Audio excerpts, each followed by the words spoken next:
Assalamualaikum warahmatullahi wabarakatuh. Perkenalkan, nama saya Andriani Pratiwi, nomor urut 11. Saya Nomsia Mutmainah, nomor urut 23. Saya Rahmanda Tela Siswanto, nomor urut 31. Nama saya Renji Zaki, urut 28. Nama saya Andika Surya Alam. Pada video kali ini, saya akan menjawab pertanyaan nomor 1, yaitu diskusikan dengan teman-teman Anda apakah rumus yang menggunakan faktor Van Hoff dapat diterapkan dalam perhitungan larutan non-elektrolit. Pada dasarnya, sifat koligatif larutan non-elektrolit dan larutan elektrolit adalah sama. Yang membedakan hanyalah ion-ion dalam larutan elektrolit. Namun, ada suatu masalah di mana pada konsentrasi yang sama, jumlah zat pada larutan elektrolit lebih banyak dibanding pada larutan non-elektrolit. Seorang ilmuwan Belanda bernama Jacobus Hendrikus Van Hoff menciptakan faktor Van Hoff untuk menyelesaikan masalah tersebut. Saya akan melanjutkan jawaban dari Indriani Pratiwi. Pada larutan non-elektrolit, faktor Van Hoff hanya bernilai 1 karena tidak memiliki ion, sehingga tidak diperlukan faktor Van Hoff dalam perhitungan sifat koligatifnya. Sifat koligatif pada larutan elektrolit sama dengan sifat koligatif non-elektrolit, yaitu penurunan tekanan uap jenuh, kenaikan titik didih, penurunan titik beku, dan tekanan osmotik.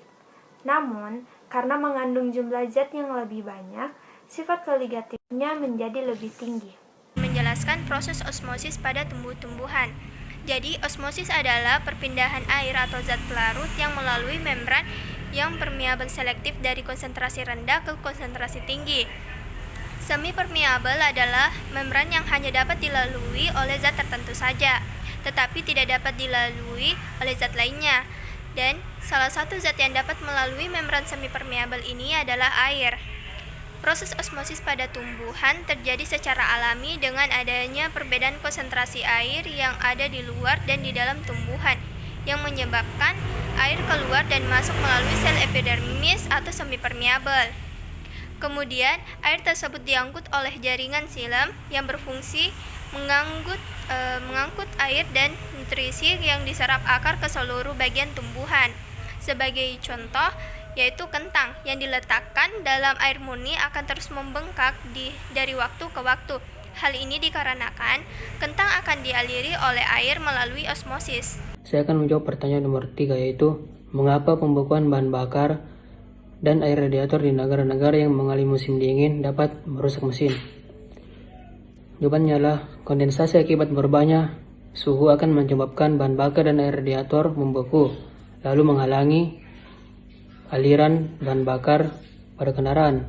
Oleh karena itu diperlukan menggunakan etilen glikol sebagai zat alami beku yang ditambahkan ke dalam radiator kendaraan untuk menurunkan titik beku air. Saya akan melanjutkan jawaban dari Rehan Jaizaki. Sehingga air tidak mudah kaku saat keadaan dingin. Penurunan titik beku dan campuran etilen glikol dan air ini dapat dijelaskan sebagai sifat koligatif. Larutan yang dipengaruhi oleh besarnya jumlah zat terlarut terhadap pelarut